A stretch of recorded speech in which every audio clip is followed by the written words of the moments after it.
Palacio se transforma en caos, aparentemente llega un mensajero con una mala nueva, con una mala noticia, y después ocurre lo impredecible. Hay gritos en el palacio, hay corridas, estupor, ruidos, que son sonidos poco familiares, que el niño de 5 años no alcanza a comprender qué es lo que está sucediendo. La mala nueva, la mala noticia corre como reguero de pólvora en los pasillos reales, y se trata de que el rey y el príncipe han muerto en batalla, los dos a la vez. En otras palabras, el rey Saúl y su hijo Jonathan han caído en la línea de batalla. El niño no conoce el significado de la noticia, o por lo menos no percibe que su futuro va a cambiar en los próximos minutos. Obviamente desconoce, y está bien porque tiene 5 años, desconoce lo que políticamente sucede o lo que podría suceder en este caso si su abuelo, el rey, y su padre, el príncipe, mueren en el mismo día. Porque esas cosas ni siquiera se comentan hasta que algún día, claro, suceden, como esta historia. No sabe el niño que si el monarca y su heredero inmediato fallecen en el mismo día, alguien más vendrá a por la corona y por el trono. Y obviamente intentarán asesinar al niño, que es el heredero natural. Pero insisto, como el infante ignora que ahora su vida corre peligro, no es sorprendente que en medio del alboroto sigue jugando con sus Nintendo y sus PlayStation reales. Pero la nodriza, la nana, su cuidadora, sí entiende algo de conspiraciones políticas, o tal vez alguien se lo dice. Ella considera que un inocente niño no merece morir por ridículos, patéticos intereses monárquicos. Y ella sabe, la nodriza, la babysitter, que alguien querrá deshacerse del pequeño heredero natural, de modo que lo toma en los brazos, dice la historia, y corre desesperadamente, se adentra en el bosque, sabiendo que ni siquiera hay tiempo de empacar lo básico, lo necesario, hay que correr por la vida del niño. Pero algo mucho peor va a ocurrir esta mañana. En el apuro adrenalínico de escapar por la vida del pequeño, la nodriza se mete dentro del bosque y no se percata de quizá una piedra o una rama saliente que cruza el sendero casi al ras del piso. Y la mujer cae de bruces, tropieza, y el principito rueda por el piso. Y se escucha un seco crack que deja estupefacta a la mujer y el niño, que no para de llorar desconsoladamente. La caída le fracturó los tobillos al pequeño príncipe. Entonces, en el afán de seguir huyendo, levanta a la criatura y se da cuenta que sus tobillos ahora cuelgan flácidos, endebles, pero no hay tiempo para volver atrás. Ella sabe que lo único que tiene en mente es continuar corriendo para salvar la vida del pequeño. Yo te adelanté que esta no es una historia justa. El mismo día que el niño queda huérfano de padre y de abuelo, es el mismo día que abandona el palacio y se va al destierro, y un tropiezo de quien lo lleva en brazos lo transforma en un tullido, en un lisiado, en un minusválido de por vida. Y todo por un crack durante el camino, por un error involuntario de quien intentaba, en este caso, salvarle la vida. Y con el correr de los años, la historia dice que los otros muchachos de su edad, obviamente fueron creciendo, al igual que él, tuvieron sus novias, se graduaron. Él apenas si puede imaginarlo, porque alguien lo ha dejado caer. Su vida social está completamente dañada. Pudo haber sido un rey, pudo haber sido el heredero natural del trono. Con solo un chasquido de dedos podía haber tenido un harén a su disposición. Pero ahora es apenas el príncipe del olvido. Se llama Mefiboset. Tiene los pies, pero por sobre todo el espíritu quebrado. Y como dijo alguien por allí, no hay prótesis para eso. No hay prótesis para el alma quebrada. Y este es el primer punto que esta mañana quiero detenerme, porque la mayoría de los que hoy somos adultos vivimos un momento en nuestra niñez en que alguien nos dejó caer. Todos Esto no es para revolver el trauma de nadie ni para que nos suicidemos en masa, sino que todos tenemos que reconocer que en algún momento alguien nos dejó caer. De hecho, los hombres que se relacionan con una mujer tienen que ser conscientes que están tratando con los resultados e influencias de las experiencias de la niñez, de esa mujer que encierra una niña en su interior. Lo mismo para las mujeres que conviven con un hombre adulto. También deben estar conscientes que están en continuo contacto con el niño que ese hombre alguna vez fue. Que no es lo mismo que casarte con un inmaduro, no estoy diciendo eso. Estoy hablando de que todo hombre esconde a un niño con un montón de traumas, crianzas, sesgos, como decíamos hoy. Entonces no hay que confundirse con el sonido glamoroso de los tacones altos, el maquillaje, los trajes de diseño del caballero. Uno tiene que aprender a oír el sonido de los pies pequeños, los pies formados por la adversidad, por los secretos escondidos. Un cónyuge puede conocer a su pareja, que está a su lado, solo si puede ayudarle a sanar en algún momento las heridas de su niñez. No hace falta ser psicólogo ni terapeuta para esto. Hace falta nada más sentido común. Todos tenemos ese dolor del crack que los cosméticos no pueden ocultar. Es el niñito quebrado quien tiene siempre cautivo a ese adulto que hoy es muy callado. Mi madre y nosotros, sus hijos, siempre nos quejábamos de los prolongados silencios de mi papá. Mi papá era peor que Homero Simpson, pero no hablaba nunca. Entonces las comunicaciones de mi papá eran... A lo sumo, en un esfuerzo sobrehumano, decía, pregúntale a tu madre. Eso era todo lo que decía. Entonces mi madre decía, ¿cómo puede ser que seas tan callado? Pero después la abuela, su mamá, la abuela Ana, la alemana, vino a vivir un tiempo a casa y nos contó la infancia que mi padre había atravesado, él y sus otros hermanitos. Y ahí comprendimos que ya era un milagro que mi papá respirara. Era un milagro que había podido formar una familia. Y ahí entendimos sus silencios. Mi padre no era detrás de ese hombre hosco, hostil, iracundo, no era nada menos que un chiquito asustado. Y con los años yo he aprendido que Dios es el único que tiene la habilidad de borrar lo que el sexo, lo que el vino o el dinero no pueden hacer desaparecer. Dios es el único surcidor de muñecas rotas, es quien sana el trauma de ese hombre callado que simula rudeza, que yo sé que muchos deben conocer así, si es que no hay aquí uno de esos, o varios. Dios es el único que puede sanar a la mujer que tiene esa mirada vacía que ni el mejor delineador puede ocultar.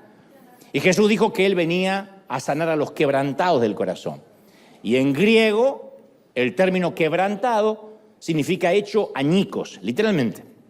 Lo que sucede cuando uno empuja, no sé, una jarra de vidrio o un vaso desde una mesa y cae sobre el piso de la cocina o el comedor. La jarra o el vaso se rompen en tantas esquirlas pequeñas que ya es imposible recuperarse, conviene obviamente tirarlo. La segunda palabra en griego es cardia. Cuando él dijo, vengo a sanar a los quebrantados del corazón, usó la palabra cardia, que significa corazón, de donde proviene nuestra palabra cardíaco. Jesús estaba diciendo que Él puede hacer por nuestros corazones lo que sería imposible para cualquier otra persona. Y a algunos, que en algún momento alguien nos dejó caer, y quizá no se quebraron nuestros tobillos, pero sí se hizo añicos, pedacitos, nuestro corazón de alguna manera. Es posible que todos tengamos una historia triste para contar.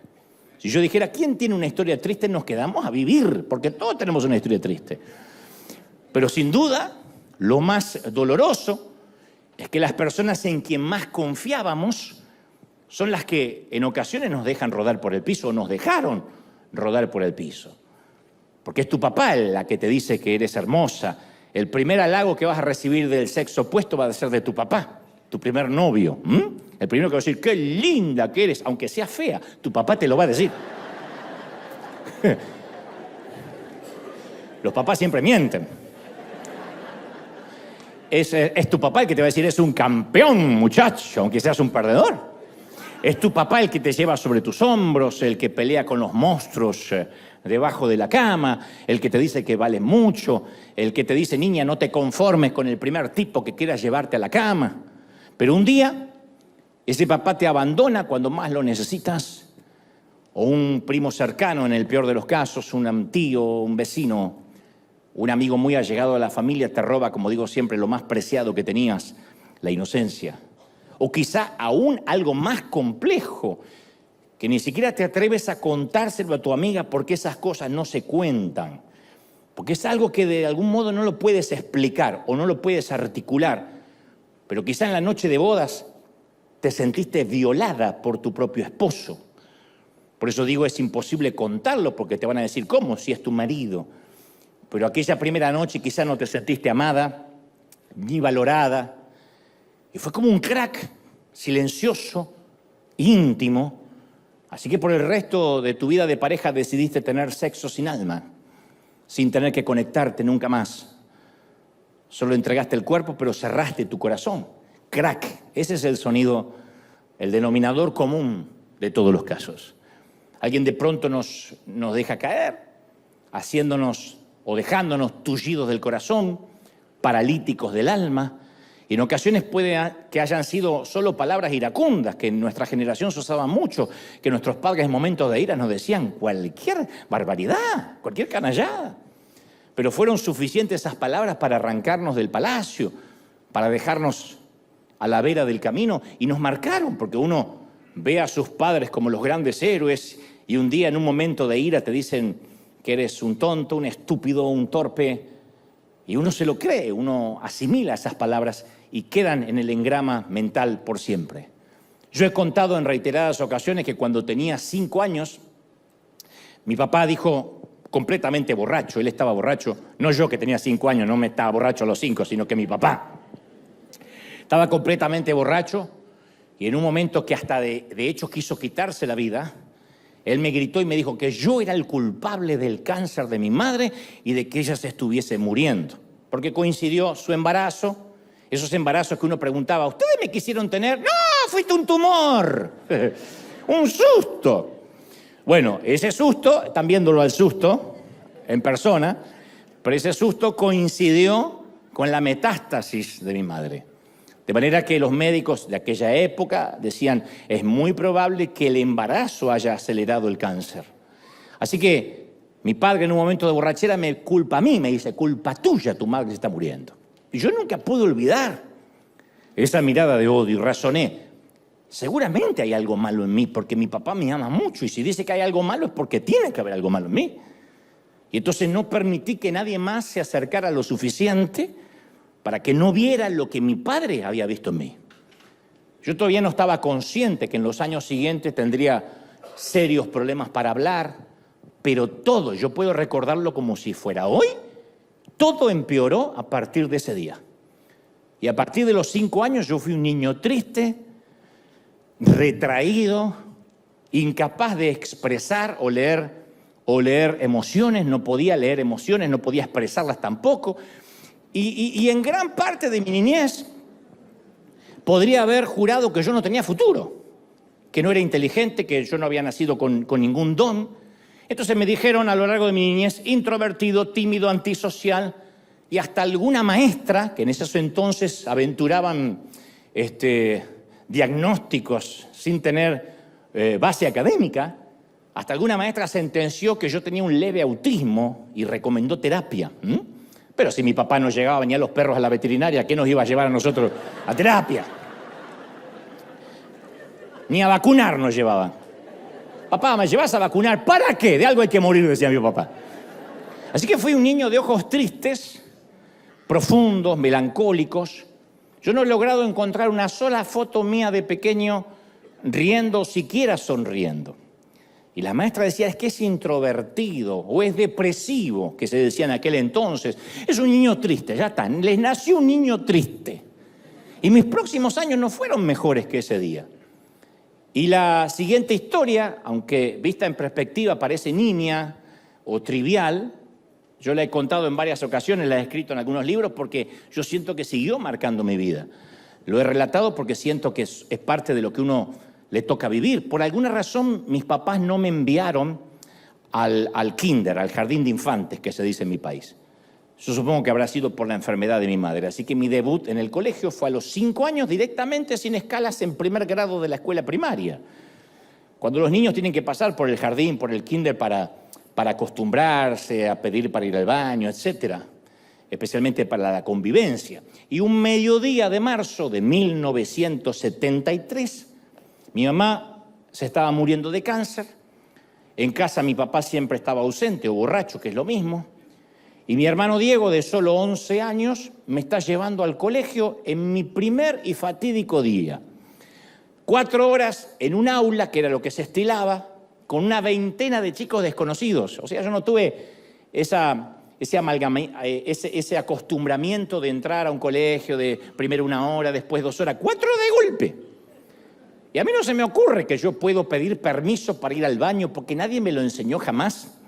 Así que me muero de vergüenza y me orino en la sillita en la que estoy. Entonces mis pantalones chorrean, mis zapatos marrones acordonados, mojados, tan empapados y mi cara tapada por los bracitos. Y me quedo ahí sentado lo que más puedo aguantar. Por fortuna la maestra no se dio cuenta del incidente o quizá no lo vio. Ya está muerta, así que no le puedo preguntar. Pero dijo en voz alta: vamos, nene, hay que salir al patio para regresar a la casa. Y ya son las 5 de la tarde y salgo afuera en medio de risitas burlonas. Mi hermano de 11 me espera con sus muchachotes de 11 a la salida. Y lo que viene luego es lo que más recuerdo. Porque vivimos a 4 cuadras del colegio y mi hermano, avergonzado por mis pantalones empapados, me hace caminar unos pasos delante de él y sus amigotes. Y detrás de mí yo escucho las risas de los niños, que suelen ser crueles, que me observan y hacen todo tipo de chistes. Entonces, camino mirando el suelo, no quiero darme vuelta, estoy llorando en silencio y ya no quiero estar nunca más con gente, ya no quiero estar en público. Le dije a mi mamá: ya fui a la escuela, no quiero ir más. Ella me dijo: no, hay que seguir toda la vida. Y decidí nunca hablar delante del público, nunca hablar delante de nadie más. Eso siguió marcándome. Mi madre siguió peleando contra el cáncer unos 2 años más y yo permanecí muy callado gran parte de mi niñez. Me dediqué a dibujar, a leer libros con voracidad. Yo sé que mis padres no tenían explícitamente, directamente la culpa, pero de algún modo yo sentí que mis padres, mi mamá con su cáncer, mi papá con su alcohol y mi hermano con sus burlas, me dejaron caer. Gracias a Dios, Dios se las arregló para reciclar todo lo que estaba fallado en mí y de alguna manera se las ingenió para que todo eso pudiera capitalizarlo y ser el hombre que soy. Pero ese fue uno de mis cracks. No tiene que ser necesariamente un abuso sexual, no tiene que ser necesariamente un trauma como que te dejen huérfano en la puerta de un convento de monjas. A veces son detalles que cuando escarbamos y buscamos arqueológicamente nuestro pasado están allí y determinan nuestra forma de ver la vida como adulto. El segundo punto de esta historia es que quizá este pequeño príncipe capaz que nunca logró comprender la motivación de la nodriza, que la nodriza le estaba intentando salvar la vida. Yo pienso que el muchachito, el niño, a medida que iba creciendo, es posible que haya maldecido a la nodriza en más de una ocasión, o quizás lo hacía frecuentemente. Algo como: debiste haber tenido más cuidado. ¿Cómo es que una mujer adulta puede ser tan estúpida para tropezar con una rama? ¿Cómo es que no viste? ¿Por qué no me llevaste de la mano corriendo? Yo tenía 5 años. ¿A quién se le ocurre alzar un niño de 5? Yo creo que la habrá maldecido más de una vez. El joven debió haber sido un príncipe muy enfadado, ¿no? Yo no sé si alguna vez viste la mirada encendida de los ojos de alguien que estuvo en el infierno y fue quemado por su propia historia. Lo más probable es que cuando alguien haya sufrido mucho, oculte su dolor blindándose con enojo. Cuando yo veo una persona enojada, o es suegra o tuvo una mala infancia o una mala vida. Porque a veces, fuera de toda broma, el enojo es la única protección que uno puede conseguir por sí mismo. Si me enojo, no me van a hacer más lo que me hicieron.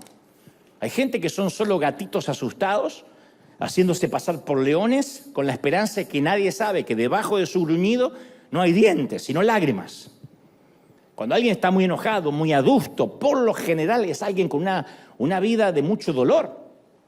Después están los que nos enojamos de tanto en tanto. Yo hablo de los que viven enojados, que se levantan a la mañana y dicen, buen día. ¡Wow! ¿Qué hacen? Ese.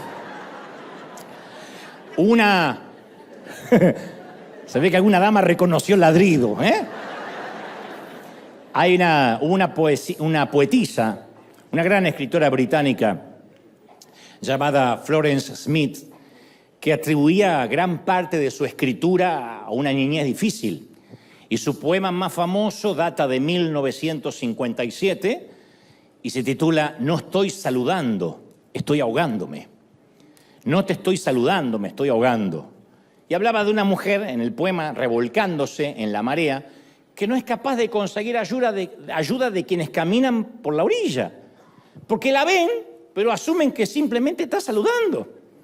Así que continúan su camino, posiblemente hasta devolviéndole el saludo, dejando que se ahogue.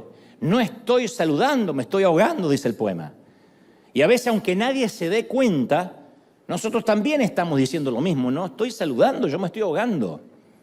Estoy solicitando socorro, pero a veces no logran vernos.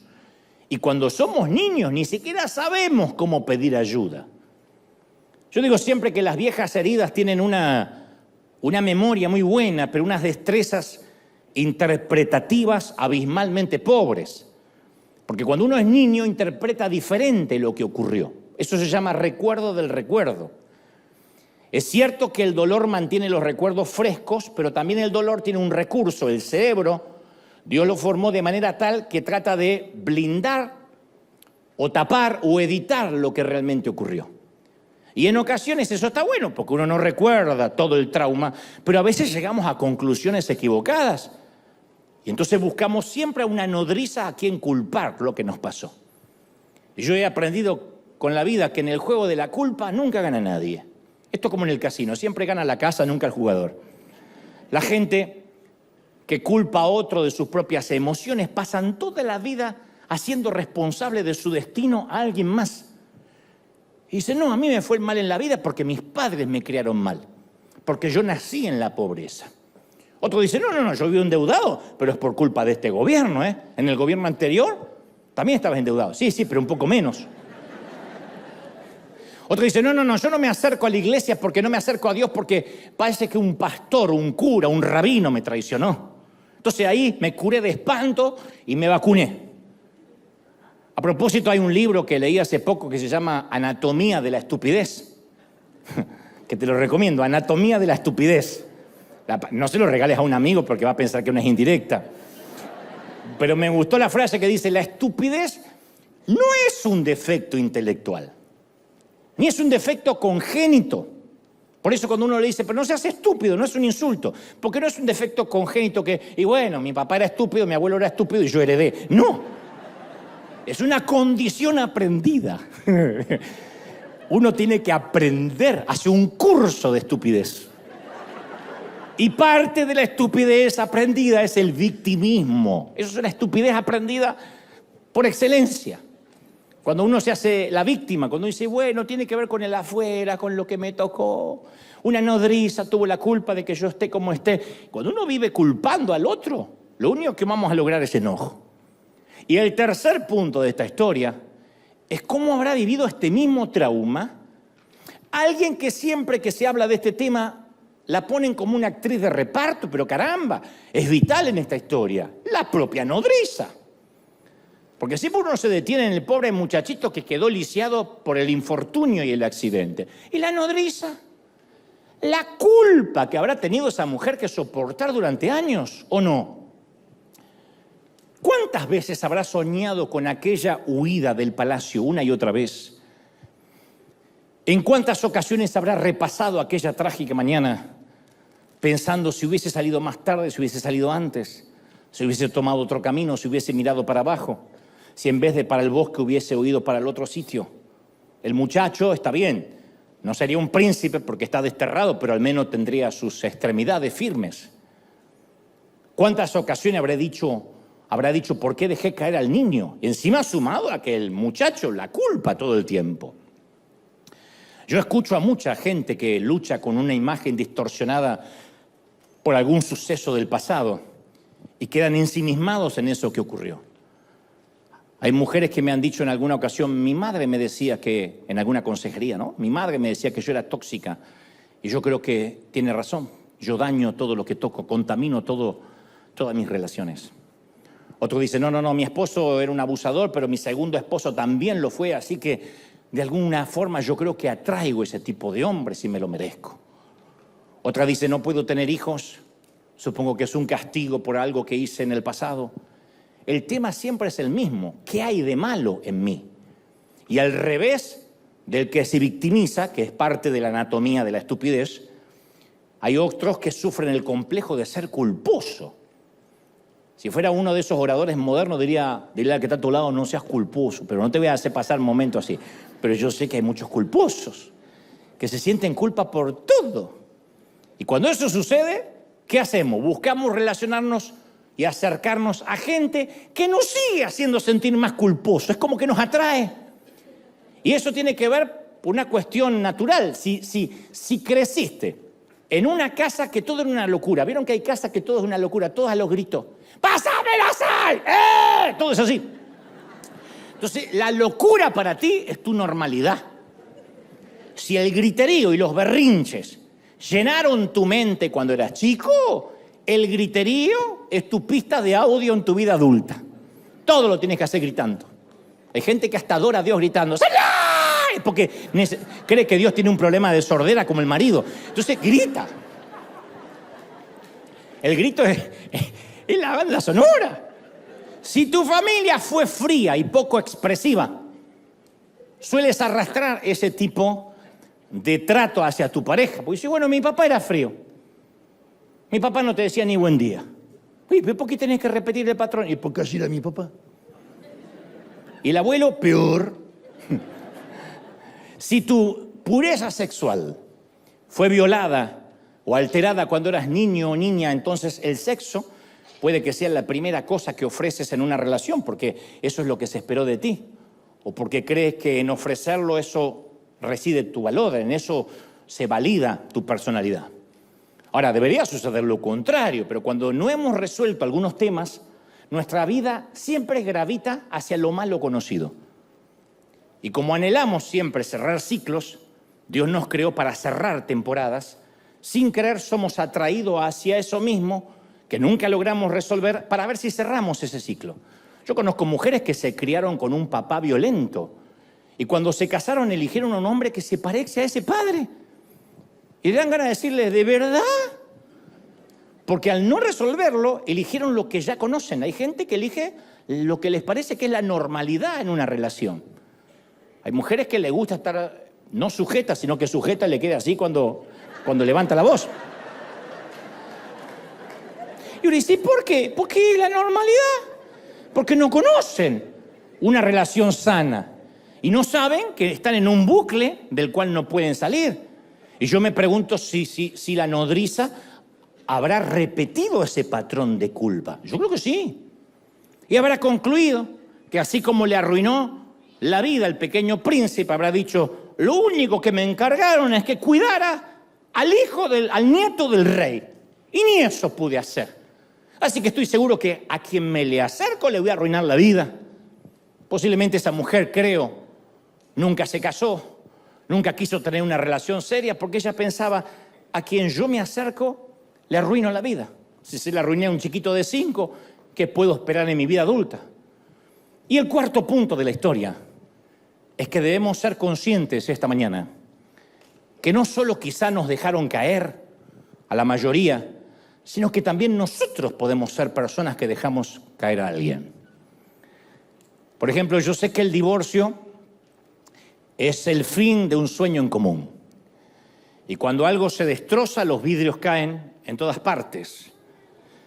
Pero eso no necesariamente significa que si tus sueños no se realizaron, no puedan concretarse los de tus hijos.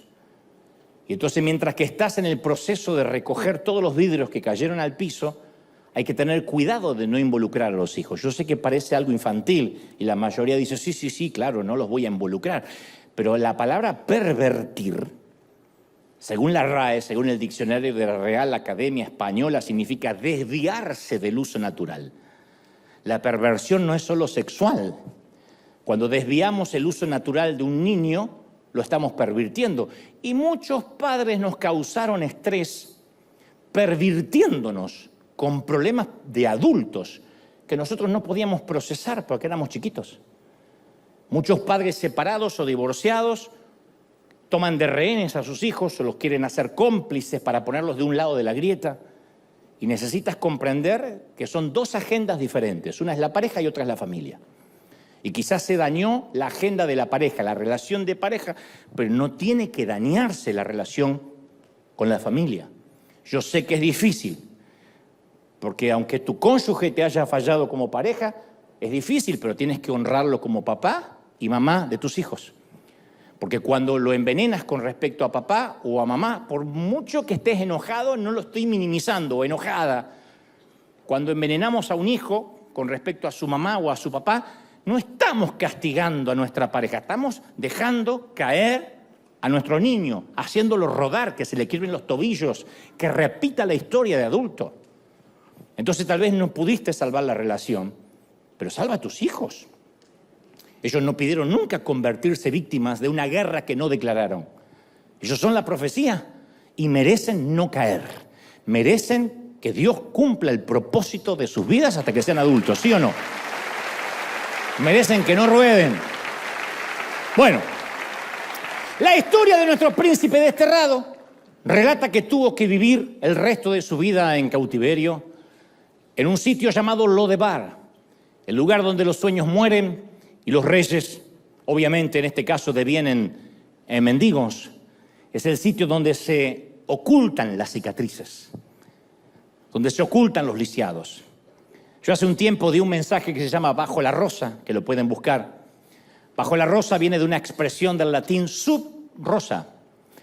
Es el término que tiene una connotación de secreto, de confidencialidad.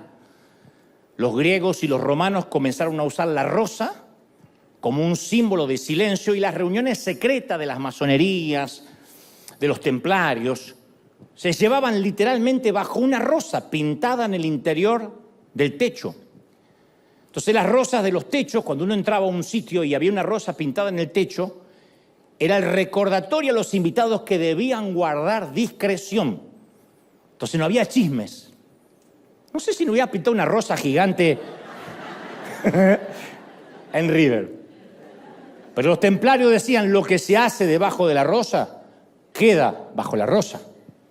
Pero lo peor del caso, y esto sí no es para reírse, es que en la época medieval, los señores feudales, que solían ser pedófilos, solían colocar una rosa colgadita en la puerta de su habitación, lo cual significaba que aunque los guardias oyeran gritos de algún niño o de alguna niña, no debían intervenir, porque estaba actuando bajo la rosa. O sea, bajo la rosa también significa ocultar el espanto, el dolor, bajo aparentemente algo que parece bello, como el maquillaje, como la ropa, pero que abajo hay espanto, hay dolor. Bueno, Lodebar representa ese sitio bajo la rosa donde a veces estamos obligados a callar el dolor y, lo que es peor, disimularlo, no contar. Mi mamá decía, no hagas más grande la cosa. Sí, pero pasó esto, mamá, y en lugar de defenderme me decía, no hagamos más grande la cosa. Eso es una manera de hacernos caer. A mí me sorprende cuando en algunas congregaciones todavía insisten con la idea que la vestimenta modesta es signo de santidad. O sea, si el paciente está vestido decorosamente, está todo bien. No importa si debajo de las sábanas tiene hemorragias. Y hay iglesias, basílicas, mezquitas, sinagogas, llenas de gente, vestidos por fuera y heridos por dentro. Eso es tratar, señores, con los síntomas en lugar de ir al origen del dolor. Entonces uno no puede ignorar el dolor pintando una rosa en el techo, ya está. Somos salvos y ya está. Confiese que hay victoria. No es solamente confesar. De hecho, las cicatrices tienen una belleza especial. Cuando se sanan, uno no las oculta. Las cicatrices muestran nuestra historia de vida, ¿sí o no? Quien no tiene una cicatriz es porque nunca peleó ninguna batalla. Yo suelo desconfiar de la gente que no lleva marcas y de los que se ponen botox y andan así. Peor todavía, porque ni arrugas tiene, ni vivió. Es una tortuga ninja. Las heridas de la vida son una placa de honor, ¿sí o no? Las heridas muestran que no nos retiramos, gente, que no nos rendimos, que nos dieron una buena paliza, pero no nos fuimos, no nos bajamos del ring, ¿sí o no? Yo a mis 15 años tuve un accidente en la carpintería. 15 años fui a trabajar en la carpintería de papá y me corté 2 dedos de mi mano derecha y durante mucho tiempo yo escondí esta mano para que no se me vieran las cicatrices, especialmente si estaba dando una entrevista, lo que sea. Yo siempre trataba de esconder la mano. Pero con el tiempo me di cuenta que esas marcas hacen que mi mano sea única. Tiene una historia que la tuya no tiene. Y fundamentalmente tiene cierta belleza que la hace especial. Como dijo alguien, las heridas sanan, pero nunca te avergüences de la cicatriz. Recuerda que Jesús las eligió llevar y no se avergüenza de tenerlas en sus manos porque le recuerdan tu vida, mi vida, ¿o no? Pero como suele suceder en estas historias, de pronto, ¡fum!, tiene un giro inesperado. La historia de nuestro principito olvidado. Pasan algunos años, presumimos que quizá 20, 25 años más, y el rey David, que es el nuevo rey, que ahora estaba ocupando el trono de Saúl, el abuelo del príncipe olvidado, esta mañana se levanta un tanto preocupado. Es probable que anoche haya tenido un sueño recurrente, o quizás solo se trate de una corazonada. Así que David llama a sus asistentes y se le ocurre preguntar si acaso pudo haber quedado con vida algún descendiente del antiguo rey. Él dice algo como, ¿sabes? No puedo dormir, me levanté pensando en mi amigo Jonathan, el príncipe Jonathan. Yo nunca supe si él acaso tuvo un hijo, si ese hijo existe en alguna parte, quizá le sobreviva algún principito, a alguien que tenga que ver con ese linaje. Se lo debo a mi amigo, aunque está difunto, se lo debo. Y en ese entonces había un tal Siba, un sirviente, un asistente que de alguna forma era el puente entre dos gobiernos, porque había servido al rey Saúl, al extinto rey Saúl, y ahora servía al rey David. Le dice, sí, David, ha quedado un hijo. Es un hijo de Jonathan, pero sabes, vive en el exilio. Oculto en algún lugar llamado Lodebar. Allí suelen ir los mendigos, la gente en situación de calle. David no puede creer lo que está oyendo, no da crédito. Entonces da la orden de inmediato a sus hombres y dice, ¿pero qué están esperando? Mándenlo a llamar. Díganle que quiero que venga al palacio ya. Es el hijo de mi amigo, es un príncipe, aunque no sea el heredero natural de la corona. Pero Siba se acerca y le hace una aclaración, le dice, es que hay un pequeño problema, su majestad. El hombre es lisiado. Por mucho que lo llamemos, no va a venir por sí mismo. Podemos hacer un comunicado oficial por cadena nacional y él no puede venir. Y yo creo que hoy, ahora mismo en esta mañana, hay mucha gente así, o tarde o noche, conforme el uso horario donde me estén viendo, en esa condición. Hay gente que sabe que tiene una segunda oportunidad y ha escuchado el edicto del rey, pero están demasiado quebrados para regresar. Yo he tratado con mucha gente así en los últimos años. Gente que dice, yo quiero hacer las cosas bien, pero sabe, no puedo. La vida les pegó demasiado duro y ya no pueden caminar, no pueden por sí mismos acercarse a Dios.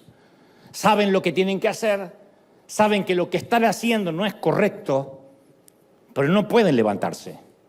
Tienen la intención, pero esa intención queda entre el origen y el destino, como Mefiboset, como este muchacho, que supongo que con la mente daba la orden de caminar, pero sus piernas no le responden, la orden queda en el origen y no llega a destino. Así que cuando el rey David se entera de esto, lo resuelve de manera pragmática, práctica. Le dice a Siba que vaya hasta Lodebar, que tome algunos carruajes de la corte y que lo traiga, lo cargue y lo traiga de regreso al palacio. Ese día también llega para todos los minusválidos del alma. El día en que alguien te va a buscar. En este caso, una comitiva real llega a Lodebar y al llegar alguien toca, me encanta este efecto, así que lo voy a poner en casi todos los mensajes.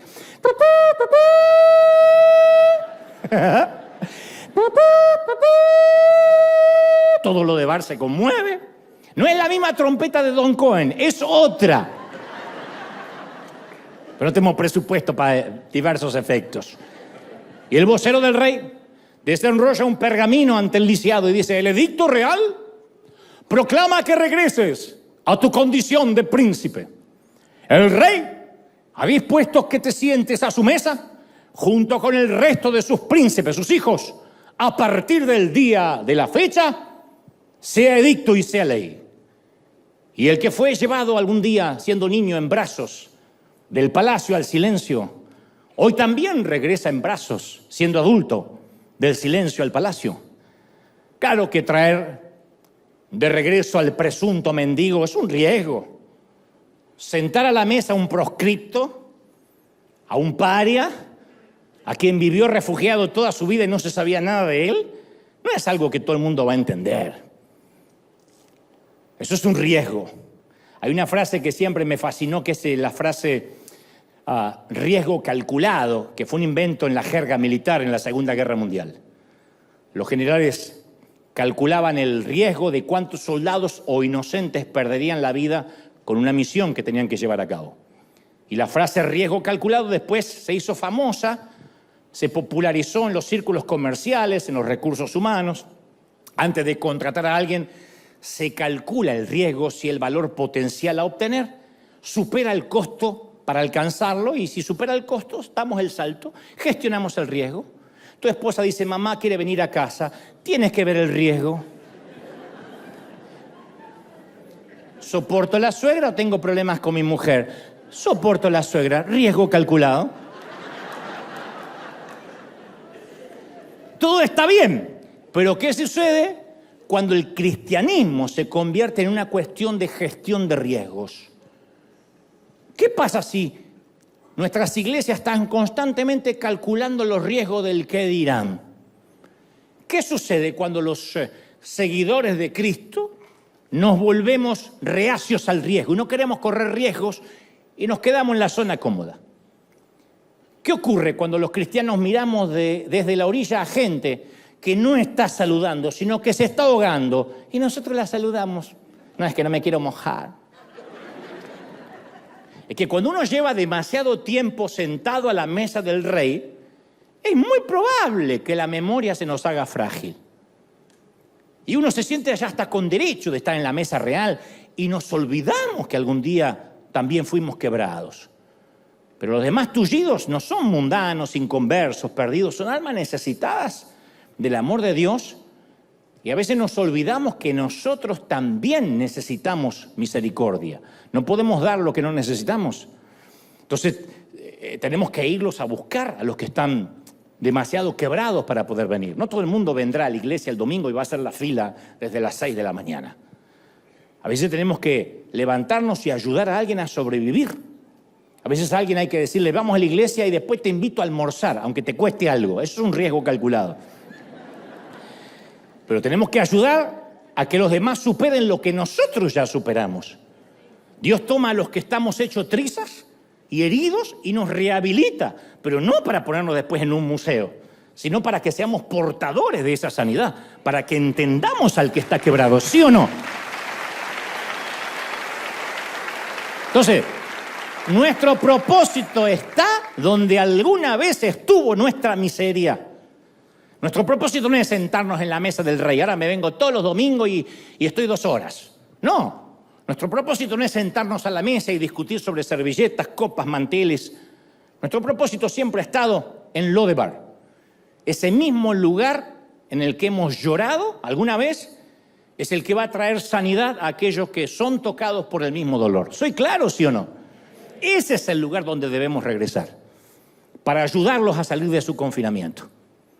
Romanos 9:23 dice: y para hacer notorias las riquezas de la gloria, las mostró con los vasos de misericordia. Dios nos llama vasos de misericordia, porque somos misericordiosos, porque hemos recibido misericordia.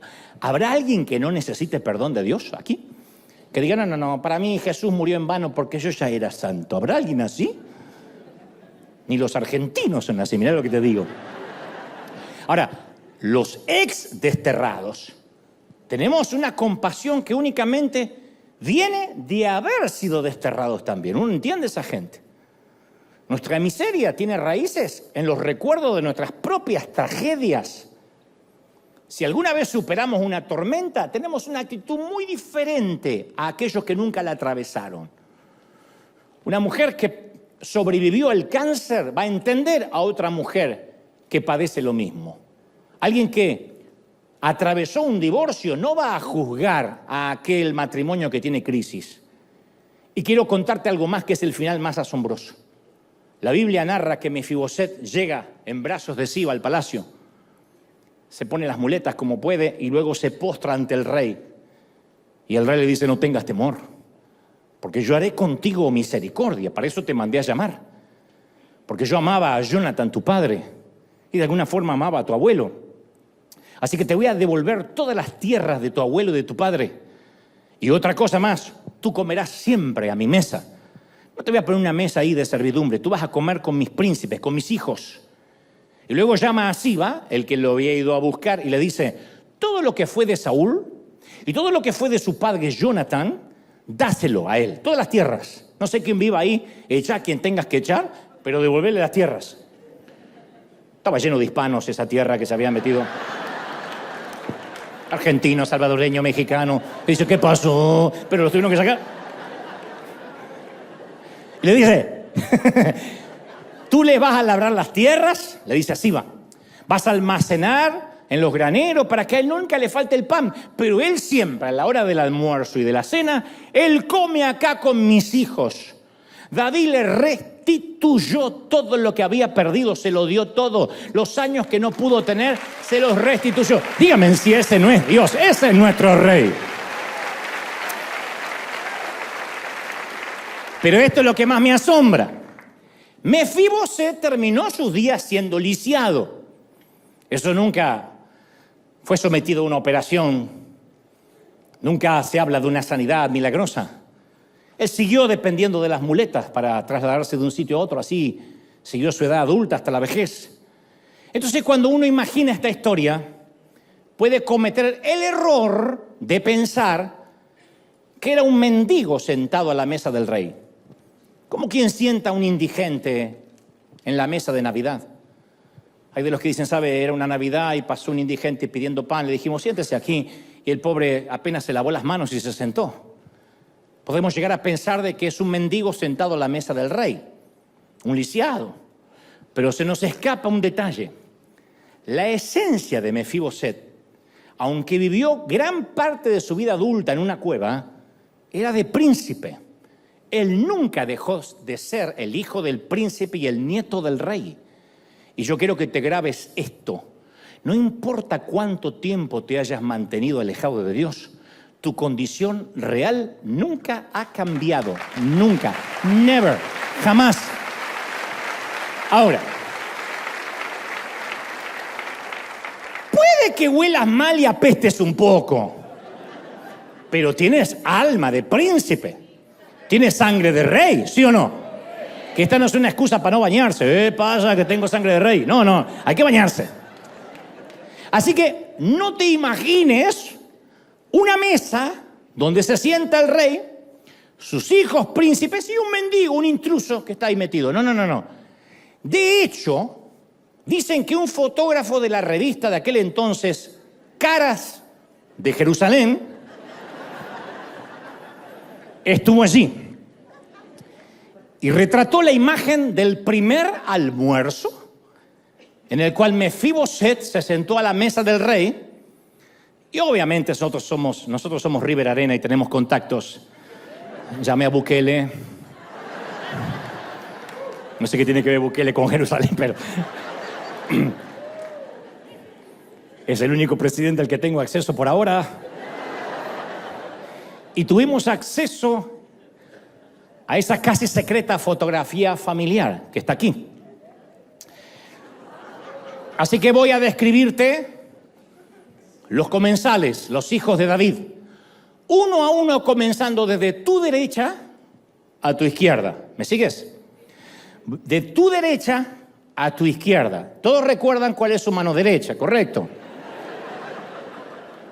El de la punta de la derecha, quien luce un turbante naranja, es el primogénito, Amnón.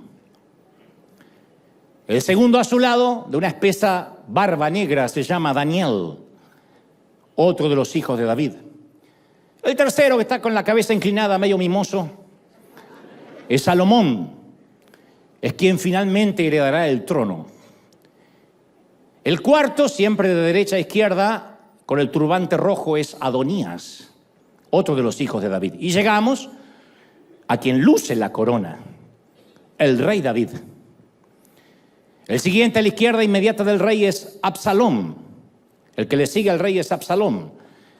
Es que el que tiene el cabello más largo, nada más que se lo tiene que recoger para el almuerzo. Luego a su lado la bellísima Tamar, por supuesto. Casi detrás de ella aparece Cefatías. Los dos de la punta izquierda, los últimos dos, son Simá, los últimos dos de la punta izquierda, de turbante turquesa y el otro de no sé qué color, son Simá e Isama. Y el tercero, contando desde tu izquierda, quien luce una vincha y parece el más galán y argentino de todos.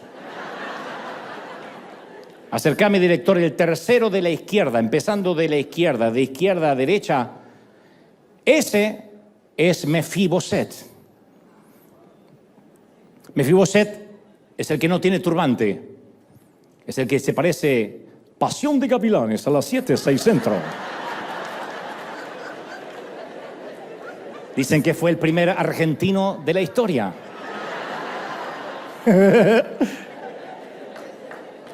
Como verás, no hay ninguna diferencia con el resto de los príncipes y con el resto de los hijos de David. Y el detalle que hace a todos iguales pasa casi de manera imperceptible y desapercibido en el retrato familiar. Pero estoy seguro que este detalle nadie lo vio, es el más importante de la foto. Me atrevo a decir que este detalle que te voy a mencionar ahora es el protagonista principal. Observa con detenimiento. ¿Qué es lo que los unifica a todos? ¿Qué los hace iguales? Acertaste. No los turbantes, si Mefiboset no lo tiene. El mantel. El mantel tapa las piernas de quien está lisiado. El mantel oculta la condición de quien no puede caminar. Ese día en la revista Caras de Jerusalén nadie dijo, ¡oh, hay un lisiado en la mesa! El mantel es la gracia de Dios que tapa nuestras heridas y nos hace lucir como príncipes. Es maravilloso, gente, ¿sí o no? Alguien tiene que celebrar más que eso. Ahora, ser un hijo o ser una hija de Dios no tiene que ver con ser digno. Nadie es digno. De allí la frase, yo soy muy malvado como para ir a una iglesia. Y acá no estamos los que somos más buenos que el resto. Ser un príncipe, princesa y heredero al trono no tiene que ver con cuánto tiempo hayamos vivido en el palacio. Efesios 2:8 dice, porque por gracia sois salvos por medio de la fe. Y esto no es de ustedes, es don de Dios, para que nadie se gloríe por obras y diga, bueno, es que yo soy salvo porque he hecho muchas cosas lindas para Dios o ha dado grandes donativos. Te confieso que las cicatrices de mi mano derecha no son las únicas que tengo. Esas son las que apenas se ven, las físicas, de hecho las que no puedo ocultar. Pero tengo cicatrices mucho más feas en el alma y marcas en el corazón que no podrías imaginarte nunca. La historia de cuando me oriné en los pantalones no es mi peor historia, es la que puedo contar. Tengo muchas áreas de mi vida que están tullidas, atrofiadas, mutiladas, pero tú nunca las verás. Y no es una cuestión de hipocresía. Así es como yo tampoco, ni nadie más puede ver tus marcas. Y no es porque no las tengamos,